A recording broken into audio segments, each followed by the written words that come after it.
નમસ્કાર, હું છું પ્રિયંકા. તમે જોઈ રહ્યા છો સિટી કવરેજ ન્યૂઝ. આજના મુખ્ય સમાચાર. ગઈકાલે જૂનાગઢમાં મલ્લિકાર્જુન ખડગેએ કહ્યું કે રાહુલ ગાંધીને દેશ કો એક રખને કે લીએ ગોલિयां ખાઈ. હંમેશા ઉટપટાંગ બયાનો આપી લોકોને ભરપૂર મનોરંજન પૂરું પાડતા કોંગ્રેસના રાહુલ ગાંધીથી પણ એક ડગલું આગળ વધીને કોંગ્રેસના રાષ્ટ્રીય અધ્યક્ષ મલ્લિકાર્જુન ખડગેએ ભાંગરા વાટ્યા. ગઈકાલે કોંગ્રેસના જિલ્લા પ્રમુખોને પ્રશિક્ષણ આપવા માટે જૂનાગઢ આવેલા મલ્લિકાર્જુન ખડગેએ દીપ પ્રાગટ્ય કરી અને પ્રશિક્ષણ શિબિરનો પ્રારંભ કર્યો હતો. જિલ્લાના નવનિયુક્ત પ્રમુખોને પ્રશિક્ષણ આપતા ખડગેએ કહ્યું હતું કે દેશની એકતા માટે ઇન્દિરા ગાંધીએ ગોળીઓ ખાધી છે. ત્યાં સુધી તો ઠીક હતું, પછી જબરો ભાંગરો વાટતા કહ્યું કે રાહુલ ગાંધીએ પણ દેશની એકતા માટે ગોળીઓ ખાધી છે. પછી તેના શરીરના ટુકડા થઈ ગયા. એક ટુકડો અહીંયા પડ્યો, એક ટુકડો ત્યાં પડ્યો. પછી તેના શરીરના ટુકડા ભેગા કરીને અગ્નિ સંસ્કાર કરી દીધા છે કોઈ આવો પરિવાર? દેશભક્તિ શું છે તે અમને શીખવાડે છે.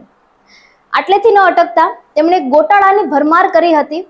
સ્કૂલના નાના બાળકો પણ જાણે છે કે ભારતને 15મી ઓગસ્ટ 1947 આઝાદી મળી છે.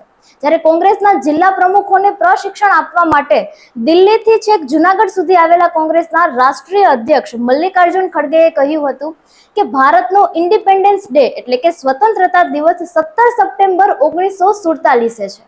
પછી કહ્યું હતું કે 13 મહિના પછી 13 સપ્ટેમ્બર 1948 આઝાદી મળી છે. इस देश को एक रखना, इसीलिए इंदिरा गांधी जी ने अपनी जान दी.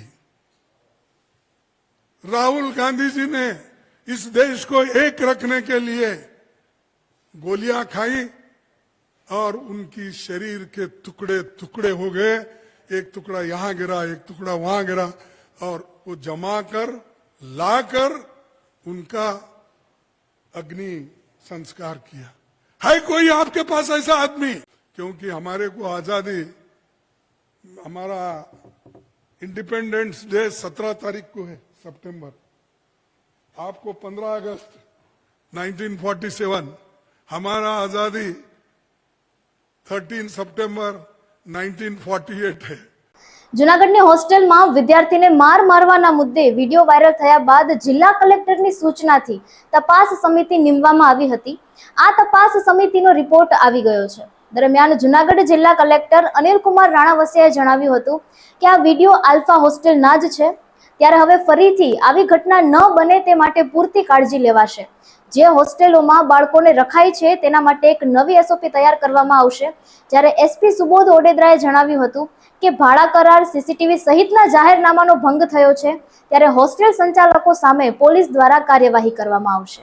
આલ્ફા હોસ્ટેલની ઘટના બાબતે જે વિડીયો વાયરલ થયા હતા અને ત્યારબાદ પોલીસે તુરંત જ્યુવેનાઇલ જસ્ટિસ એક્ટ હેઠળ જે કાર્યવાહી કરેલ, ત્યારબાદ કલેક્ટર સાહેબ તરફથી એક જે કમિટી નીમવામાં આવેલી, એ કમિટીએ રિપોર્ટ સુપ્રત કર્યો, જેમાં ડીવાયએસપી શ્રી પણ હતા. તો જ્યાં જ્યાં પોલીસ તરફથી જે કાર્યવાહી કરવાની છે, ખાસ તો જે બિલ્ડિંગ જેમનું છે, જેમની માલિકીનું બિલ્ડિંગ છે ને એમણે ભાડે આપેલું છે, તો જ્યારે જે જાહેરનામું છે કે ભાડા કરાર થાય તો એને પોલીસને જાણ કરવી, તો એનું વાયોલેશન થયેલું છે એટલે જાહેરનામા ભંગનો ગુનો દાખલ કરવાનો છે. બીજી વસ્તુ, હોસ્ટેલના સંચાલક દ્વારા પણ જે સીસીટીવી માટેનું જાહેરનામું છે કે આટલા દિવસ સુધી સીસીટીવી સાચવીને રાખવા, તો એનો ભંગ થયો છે, તો એ બાબતે પણ જાહેરનામા ભંગનો ગુનો દાખલ કરવામાં આવનાર છે. અને વધુમાં જ્યારે કોઈ પણ આ પ્રકારનો બનાવ બને છે તો એ બનાવની પોલીસને જાણ કરવાની રહે છે તાત્કાલિક. એ વાયોલેશન થયેલ છે તો એ પણ બીએનએસ કલમ 211B મુજબ પોલીસ કાર્યવાહી કરનાર છે આ કમિટીના રિપોર્ટના અંતે. જૂનાગઢ મહાનગરપાલિકાના સફાઈ કર્મચારીઓ હડતાલ ઉપર ઉતર્યા છે. સફાઈ કર્મચારીઓના કેટલાક પડતર પ્રશ્નો છે. આ પ્રશ્નો ઉકેલવા માટે અનેક વખત કોર્પોરેશનમાં રજૂઆતો કરાઈ છે. તેમ છતાં પ્રશ્નોનો ઉકેલ ન આવતા સફાઈ કામદાર યુનિયનના પ્રમુખ વિજયભાઈ વાળાની આગેવાનીમાં સફાઈ કર્મચારીઓએ હડતાલ પાડી છે. વિજયભાઈ વાળાએ જણાવ્યું હતું કે જ્યાં સુધી પ્રશ્નો નહીં ઉકેલાય ત્યાં સુધી સફાઈ કામગીરી બંધ રહેશે. ગુજરાતમાં આગામી તારીખ 17 સપ્ટેમ્બરથી 31 ઓક્ટોબર સુધી યોજાશે સ્વચ્છતા હી સેવા અભિયાન.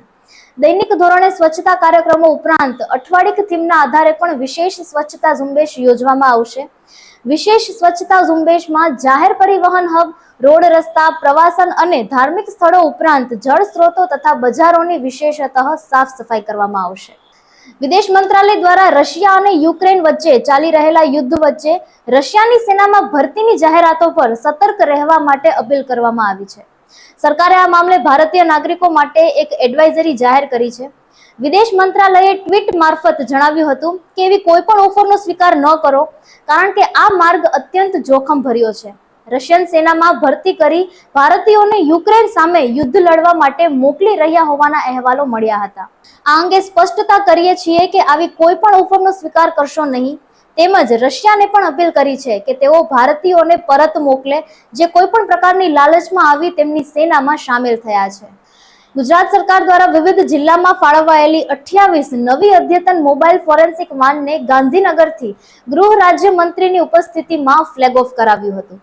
ગુના બનાવ કે અકસ્માત સ્થળ પરીક્ષણમાં વૈજ્ઞાનિક ઢબે પ્રાથમિક તપાસ તેમજ પુરાવા એકત્રિત કરવા માટે સાયન્ટિફિક ઓફિસર સાથેની મોબાઈલ ફોરેન્સિક વાન મહત્વ બની રહે છે. હવે હાલમાં ફોરેન્સિક તપાસ માટે 47 વાન છે, તેમાં આ નવી 28 ફોરેન્સિક વાન ઉમેરાતા આ સંખ્યા વધીને હવે 75 થશે. પરિણામે ફોરેન્સિક તપાસ ઝડપથી અને અસરકારક રીતે થઈ શકશે.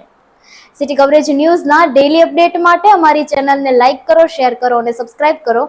આવતીકાલે મળીશું ફરી નવા સમાચારો સાથે. City coverage news Junagadh.